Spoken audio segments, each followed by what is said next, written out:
அன்புமணி கேட்ட நிபந்தனைகளுக்கு எடப்பாடி பழனிசாமி ஒப்புக்கொண்டதாக தகவல் வெளியாயிருக்கு. அதன்படி 35 சட்டமன்ற தொகுதிகள், ஒரு மாநிலங்களவை உறுப்பினர் பதவியை பாமகவுக்கு ஒதுக்க அதிமுக தலைமை முன் வந்துள்ளது. இதனால உற்சாகம் அடைந்துள்ள அன்புமணி தரப்பு நிர்வாகிகளிடம் விருப்ப மனுக்களை பெற்று வருவதாக சொல்லப்படுது. கடந்த மக்களவை தேர்தலில் பாமக போட்டியிட நாடாளுமன்ற தொகுதிகளில் எந்தெந்த சட்டமன்ற தொகுதிகளில் அதிக வாக்குகள் கிடைத்திருக்கிறதோ அங்கெல்லாம் பாமக போட்டியிடும் என எதிர்பார்க்கப்படுது. குறிப்பாக விழுப்புரம், விக்கிரவாண்டி, தருமபுரி, கிருஷ்ணகிரி உள்ளிட்ட மாவட்டங்களில் பாமக வேட்பாளர்கள் களமிறங்க இருப்பதாக சொல்லப்படுது.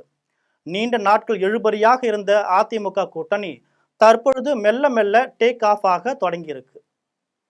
2026 சட்டசபை தேர்தல் பாமக கூட்டணிக்கு வந்திருக்கும் நிலையில அடுத்த கட்டமா பல்வேறு கட்சிகளுடன் கூட்டாளி பேச்சுவார்த்தையை துவக்க எடப்பாடி பழனிசாமி திட்டமிட்டிருக்காரு.